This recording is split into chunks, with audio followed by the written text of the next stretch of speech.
The next story is called The Boy Who Lived with Bears. And the first time I heard this story, I was in Vermont, and there was a young Mohawk woman whose name I do not know to this day. She had a brace on her leg, so if anybody ever meets her, you might know who she is. And I also heard Joe Bruchac, famous Joseph Bruchac, tell this story. And there are other versions as well. And it's another one of those stories with a lot of lessons in it. And it's also a story about courage. And it's called The Boy Who Lived with Bears. And it says that long ago, there was a man and a woman, and they had a child. And they were traveling from one village to the other, and they made a mistake. They made their camp underneath a tall tree. And it happened that it was a very, very windy night, and the wind knocked down this tall tree, and it fell. And those parents, they didn't survive that. But the little boy did. And his relatives, the only relative he had left was an uncle. Now this uncle, who took charge of this boy, sort of adopted him. This uncle was renowned in his village as the greatest hunter in the village. He could detect the animal signs, the footprints, the little traces they left with their tail, little leftovers of what they had eaten. He could tell by looking at an animal track how recently the animal had been there, how big it was. It was almost like he could see the animal in front of him. So good a tracker was he. Tremendous skill with his bow and arrow. And then he had another special help, and that was he had a little dog, and this was a little white dog, and had little dark spots above his eyes. The Iroquois people call these four-eyed dogs because they'll see the two dots above the eyes. It looks like the dog has four eyes. And they're considered, the white dog with the spots above his eyes is considered especially smart, and this one certainly was, because when it got on the trail of an animal, it never gave up. Small as it was, it would follow any animal, and it would always catch it. And so between that hunter's skill and that little dog that he had, he was highly renowned among his people for his ability to hunt. But you know, as good a hunter as he was, that's about how bad an uncle he was, because he had never had children of his own, and he had forgotten most of his childhood. So he didn't remember that children, you need to be patient with them. And the children can't always do a thing right the first time, and sometimes they forget, sometimes they spill things, and sometimes they make a mess. And so this uncle, when he got this little boy, he wasn't patient with him. He wasn't gentle with him. The boy would make a mistake, and the uncle would call him stupid. The boy wouldn't be able to do something the first time, and he'd call him lazy. And he wasn't kind to the child, and he never showed him anything more than once, and if the boy couldn't do it, well, that was the kid's problem. And so this little boy, and he was a good boy, but he was like all children. He needed patience and he needed help. And because of that, he wasn't learning the things that he knew he would need when he grew up. And this was making him very sad. But there was nothing he could do. One day, though, his uncle surprised him. He said, "Boy, you want to learn how to hunt?" "Yes, uncle, I would like that very much." "All right, then follow me." The boy was so excited. He was finally going to learn some of the skills he would need as a man. He would learn how to hunt and provide for his people. And so he followed the uncle. But he was surprised too, because usually before uncle hunted, he would rub his body with certain herbs, certain plants to take away the man smell. And he would bring that little dog with him, that little four-eyed dog that was so good at hunting. And also, he would walk with a quiet tread, a light step as he entered in the forest. But this time the uncle he left that little dog behind. He didn't purify himself. And he walked with a regular step. You could hear his footsteps. And this was very puzzling to the boy. And he wanted to ask, "Uncle, why are we not bringing the dog? Uncle, why aren't we purifying ourselves? Uncle, why do we walk so loud?" But he was so glad to finally be brought along on the hunt. He didn't want to do anything to change his uncle's mind or lose the chance to learn this thing. So he followed behind, and they walked off into the forest. Walked for a long time. After a little while, he realized that they had been walking a very curved and confusing path. He wasn't sure, this boy, he wasn't sure if he knew his way back to the village from where they were. After a while, they came to a wall, a kind of a wall of stone. And against that wall, there was a hole, kind of at ground level, a little cave, a little opening there. The uncle said, "Boy, you want to learn how to hunt?" "Yes, uncle, I do." Well, there's a bunch of animals in that cave. I want you to go in and chase them out. When they come out, I'll shoot them with my bow. Oh, that little boy did not want to crawl into that cave. But this was his only chance to learn the skills his uncle was going to teach him. So he took a breath, and he got down on his knees and he crawled into that cave. And at first it wasn't so bad because there was light coming in from behind him. He could see a little bit ahead of himself. He didn't know what animals would be in there, but he was going to do his best. And he crawled in a little further. And all of a sudden, all the light from behind him completely ceased. It was though someone had put something across the entrance to that cave. Boy was really frightened. At the same time, he could feel that by the air that there was an open space in front of him. And so he had been crawling. Now he stood up in the complete silence and darkness. He was so frightened that at first he felt that he couldn't breathe. He thought he was going to cry. But he remembered when his mother had been alive, she had said to him, if you're ever afraid, sing a brave song. And so he tried to sing, and I have to say, when he first started to sing, it sounded more like crying than singing. It was kind of like this. Yah-ho, yah-ho, yah-ho. But as he began to sing, got a little more breath in him. Gai wani yo, hey ho, gai wani yo, we yah-ho, yah-ho, yah-ho, gai wani yo, hey ho, gai wani yo. And by the time he was done singing, his breathing had returned to normal.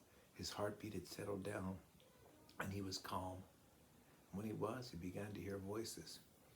Who is it? What's he doing here? How come he's all alone? It looks like a little boy.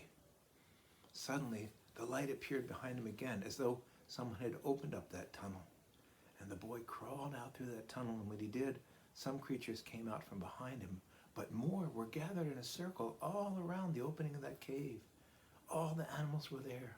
There was a squirrel, there was a deer, there was a rabbit, there was a bear, the birds were there. All the animals were gathered in a circle. Who are you? What are you doing here? The boy could understand their language. He said to them, my uncle was going to teach me to hunt, but I crawled into the cave and then it became dark and I didn't know where I was and then you found me and here I am and I don't know my way home. The animals spoke among themselves. Somebody's gonna have to adopt this boy. Yeah, he needs parents. Who's gonna look after him?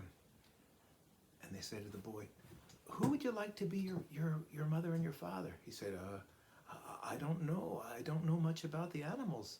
Maybe if you tell me about yourselves. Well, one by one the animals came forward. The mother deer came forward and she said, boy, come live with us and be a deer. We run through the forest and no one can catch us. We nibble the buds and the branches. It's a good life. Come be a deer with us. Now, this boy had been taught by his mother to always be respectful. And so he didn't say, nah, that wouldn't work for me.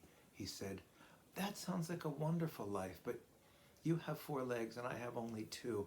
I don't think I could keep up with you. Thank you anyway. The next one to come forward was the bird. The bird said, hey, little bird boy, come be with us.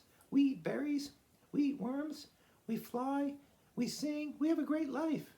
And the boy said, it does sound like a good life, but I don't have any wings. I don't think I could fly with you.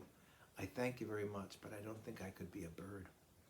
All the animals tried one after another, even the little mole. Little mole comes up and he's tugging at the boy's leg and he says, boy, come with me and be a mole. We have a good life. We dig under the ground, we make holes, and we eat the worms and the bugs. It's a good life. Come and be with me and be a mole. The boy, very respectfully, said, it sounds like a wonderful life, but my shoulders, I think, are too wide. I don't think I would fit in the holes. I would probably slow you down. Thank you anyway. And after a while, it seemed that none of the animals would be able to adopt this boy. But finally, the mother bear stepped forward. Now, she had waited the last because she already had 2 cubs, 2 children of her own that she was raising. But when no one else was available, she came forward and she said, boy, You come live with us. Be a bear. We have a good life. We go slow through the forest, eat fish, find berries, find honey. It's a good life. The boy said, I think I would like to be a bear. Thank you very much. And so it was that this little human boy came to live with the bear and her two cubs. And it was a good life indeed. They had a good time. You know, baby bears, just like young people, we have to learn things. Well, the little bears have to learn things too. And Mother Bear had taught her cubs, and she taught this boy, that whenever there's possible danger, the mother bear, she makes a noise. She goes, when you hear that noise and you're a little bear, you freeze, you stay in place and you wait. And if everything's okay and the coast is clear, your mother bear, she makes this sound, almost like a laugh. And then things are all right. Little boy learned to know that signal in case he had to run, climb up a tree, or go hide. And the other thing that was good for him was he had these two brothers, you know, and these two bear cubs were about his size. And when they would wrestle with each other, which all children love to wrestle, little boys especially, the bear cubs, sometimes they would scratch him or, you know, cut him a little bit with their teeth. They didn't mean any harm, but the bears can play pretty rough. And a remarkable thing happened, which was everywhere that those claws or those teeth touched that little boy, black fur began to grow on his body. So after a while, he didn't look nearly as much like a little boy as he did like a little bear. Oh, life was good. Playing with his brothers, traveling through the forest, finding good things to eat, listening to Mama Bear. One day, though, Mother Bear gave that signal. The bears froze. They held real still. Mother Bear listened, and she heard stomp, stomp, stomp, stomp, stomp. She said, ha, ha, ha. We're all right, little ones. That's the hunter we call walks with loud feet. We can always tell when he's coming. Come, children. And she led her bear cubs away, and that hunter never got them. Another day, they're walking in the forest, and Mother Bear goes, they freeze, they hold still, and they hear, oh yeah, today's the day. Today's my lucky day. Gonna get a rabbit, maybe get a deer. I'll probably even get a couple of squirrels. Yep, it's gonna be a great day of hunting for me. Mother Bear said, huh. That's the one we call talks when he hunts. We're in no danger, children. And she led her bear cubs away, and of course that hunter never got close to them. One day, though, Mother Bear gave the signal, and now they heard nothing at all. But also, they did not hear the sounds of the birds in the trees. Mother Bear said, children, that's the one we call hunts with 4 legs and 2, and he's the one we fear the most, because when he gets on the trail, he never gives up. Our only chance is to run. And she turned and she took her cubs, and off they ran. They ran as fast as they could. They ran as far as they could, but they could hear that 4-legged animal and that 2-legged animal following them. And bears can run fast, but they get out of breath. And this was a steady follow that was happening. And finally, they couldn't run any further. When Mother Bear was winded, she saw a large hollow log lying on its side. And so she chased her little cubs and that little boy cub. She chased them into that hollow log, and then she herself backed in. She was going to put herself between herself and whatever danger there might be. Whoever was going to get at those cubs was going to have to kill her first. They backed into that hollow log, that big tree, and sure enough, after a while, here comes that little dog on the trail, and he barks, and he shows the hunter where the prey is inside that log. Now the hunter, he was smart. He did not want to go into that hollow log behind that bear. So he kindled a fire, started to put green leaves and grass on it, and as that made a heavy smoke, he began to wave that smoke in toward the hollow log. Now Mother Bear, she's brave. She'll fight to the death to protect her young ones. But even a bear, even a brave Mother Bear, she can't breathe smoke, and after a while, the smoke is blinding her, and it's choking her, and she staggers out of the cave. And because she's so blinded and so weakened, she doesn't see the hunter has drawn his bow. He's about to shoot an arrow, and just before he shoots that arrow at the Mother Bear, that little boy who had been a bear cub, he steps in front of her and he holds his hand out, and he says to the hunter, "Stop! Don't shoot my mother!" The hunter's amazed. He's about to shoot, and now this little bear cub is talking to him. He lowered his bow. He walked closer, and he looked for some instinct told him, and he put his hands on the face of that little bear, and when he brushed the face of that boy, wherever that black hair was, it began to fall away. He brushed it a little bit more, and he saw that it was a human boy and not a bear. His eyes widened. He said, "Nephew, is it really you? It's me. It's your uncle. I confess, I was the one who put the rock in front of that cave. I thought you were a nuisance. I thought you were a problem. But I went home that night, and I realized I had done a terrible thing, and my mind became straight for the first time. And I realized I had to go get you and rescue you and take you back home and raise you as my own. But I went back and you were gone, and I saw the footprints of so many animals, and I thought that they had gotten you and they had devoured you. And ever since, I've hated myself and been filled with regret." He said, "Boy, if you will come home and live with me, I will teach you all the things you need to know to be a man. I will love you and I will be your uncle." The little boy said, "Uncle, I will go with you on one condition."